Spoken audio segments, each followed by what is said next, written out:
Kita beralih ke Kabupaten Batang, pemirsa. Masih belum rapinya neraca keuangan pemerintah Kabupaten Batang berimplikasi terhadap dana insentif daerah yang terus mengalami penurunan dan juga sulitnya mendapatkan penghargaan dari Kementerian Keuangan Republik Indonesia.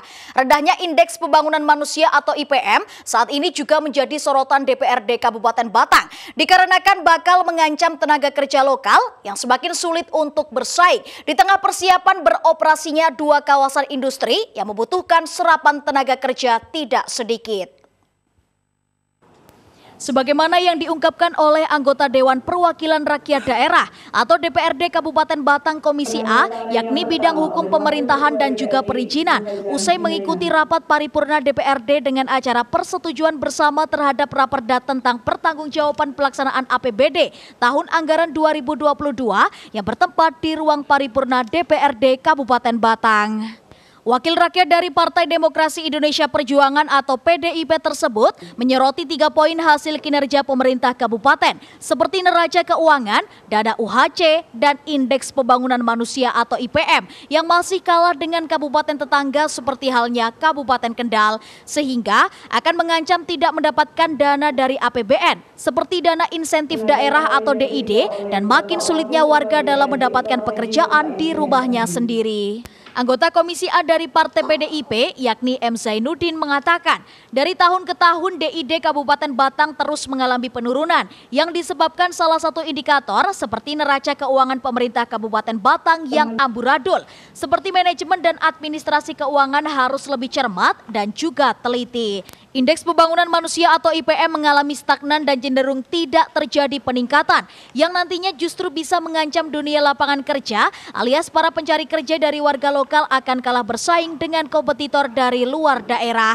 Padahal sejumlah perusahaan di KITB dan juga BIP dengan kebutuhan tenaga kerja yang mencapai ribuan tersebut tahun depan dikabarkan mulai beroperasi.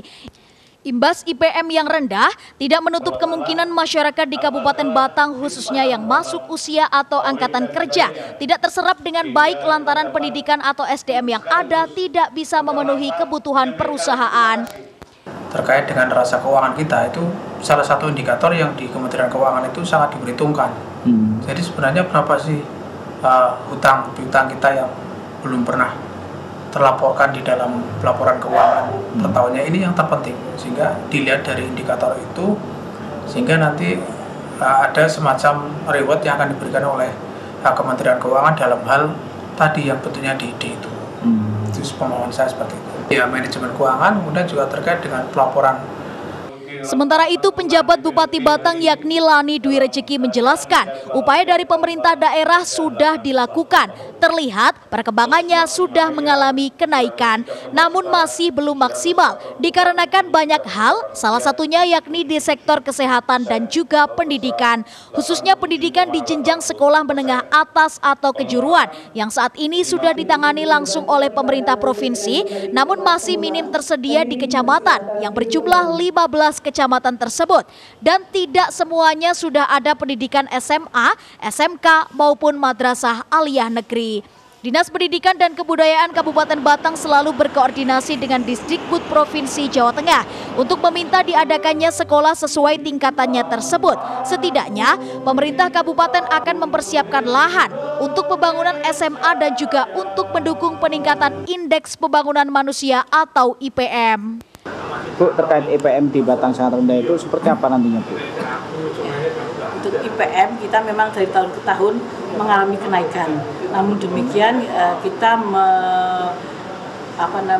menilai itu masih belum maksimal, masih harus kita tingkatkan yang tahun ini kita targetkan untuk bisa naik yang cukup signifikan dengan konsekuensi kita memberikan program kegiatan anggaran kepada Dinas Pendidikan dan yang terkait lainnya untuk sama-sama meningkatkan IPM-nya di Kabupaten Batang. Dari rencana peraturan daerah tentang pertanggungjawaban pelaksanaan anggaran pendapatan dan belanja daerah yang telah ditetapkan, diketahui bahwa selisih lebih pembiayaan anggaran atau SILPA tahun anggaran 2022 yang sekaligus menjadi saldo awal tahun 2023 adalah sebesar Rp140.452.864.570 Purnomo bin Mukri, Semarang TV.